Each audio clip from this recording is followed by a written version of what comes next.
Hi lanes, நாம் இப்போ levels of management பற்றி பார்க்க போகிறோம். Operation level, middle level, top level management. இதுதான் 3 levels of management. Operation level management தான் லோயர் லெவல் ஆஃப் மேனேஜ்மெண்ட். இவங்க எம்ப்ளாயீஸ்க்கு டாஸ்க்கை அசைன் பண்ணுவாங்க. கோஆர்டினேட்ஸ் எப்படி ஒர்க் பண்ணுறாங்க அப்படின்றத பார்த்துக்கிறதா இவங்களோட வேலை. இவங்க செலெக்ஷன் நல்ல தரமாக ப்ரொடியூஸ் பண்ணுறாங்களா அண்ட் குவான்டிட்டியுமே எதிர்பார்க்குற அளவுக்கு ப்ரொடியூஸ் பண்ணுறாங்களா அப்படின்றது தான் இவங்களோட ரெஸ்பான்சிபிலிட்டி. இவங்க மிடில் லெவல் மேனேஜர்ஸ்க்கு சஜஷன்ஸ் கொடுப்பாங்க. And top level management execute பண்ணுற பாலிசி, டாப் லெவல் மேனேஜர்ஸ் சொல்கிற பாலிசிஸ் அண்ட் ப்ரோக்ராம்ஸை இவங்க எக்ஸிக்யூட் பண்ணுறதுக்கு ஹெல்ப் பண்ணுவாங்க. ஸோ இதுதான் actual executors.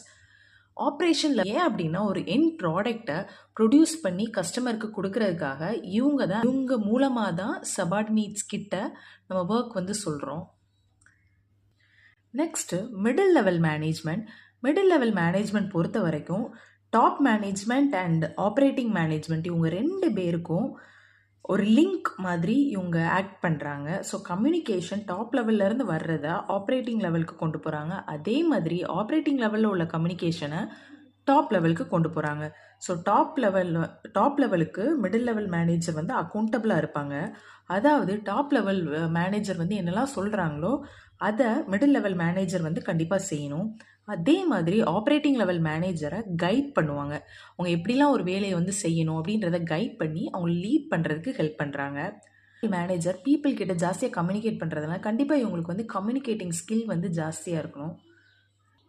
Next top level management. Top level management பொறுத்த வரைக்கும் இவங்க தான் ஒரு லாங் டேர்ம் ஸ்ட்ராட்டஜியை ஃபார்முலேட் பண்ணுறதுக்கு, ஆர்கனைஸ் பண்ணுறதுக்கு, கண்ட்ரோல் பண்ணுறதுக்கு அதுக்கெல்லாம் ரெஸ்பான்சிபிளாக இருக்காங்க. ஒரு பாலிசியை எப்படி ஃபார்முலேட் பண்ணணும் அண்ட் கோல்ஸை நம்ம ரீச் பண்ணுறதுக்கு என்னென்னலாம் ஸ்டெப்ஸ் எடுக்கணும் அப்படின்றதெல்லாம் இவங்க தான் ஃபார்முலேட் பண்ணுறாங்க. ஸோ ஏதாவது லாங் டேர்ம் இஷ்யூஸ் இருக்குதுன்னா அதுக்கு டிசிஷன் எடுக்கிறதுக்கு அத்தாரிட்டி டாப் லெவல் மேனேஜ்மெண்ட்டுக்கு தான் இருக்குது. மேனேஜ்மெண்ட் ஸ்டேக் ஹோல்டர்ஸ்க்கெலாம் ஆன்சரபுளாக இருப்பாங்க. ஸ்டேக் ஹோல்டர்ஸ் அப்படின்னா கவர்மெண்ட், பப்ளிக், ஷேர்ஸ் இன்வெஸ்ட் பண்ணியிருக்கலாம், இல்லைனா லோக்கல் கம்யூனிட்டியாக இருக்கலாம். ஸோ அவங்களாம் ஸ்டேக் ஹோல்டர்ஸ். அடுத்து டாப் லெவல் மேனேஜ்மெண்ட்டுக்கு கான்செப்ஷுவல் ஸ்கில்லுமே நல்லா இருக்கணும். Like problem solving skill, organising, planning அதெல்லாம் நல்லா இருக்கணும். ஸோ டாப் லெவல் மேனேஜ்மெண்ட் யூஸ்வலாக லாங் டேர்ம் இஷ்யூவை சால்வ் பண்ணுவாங்க. மிடில் லெவல் மேனேஜர் ஓரளவு மீடியம் டேர்ம் இஷ்யூஸ் அந்த மாதிரி சால்வ் பண்ணுவாங்க.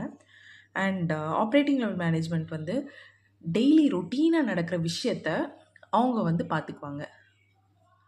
தேங்க்யூ.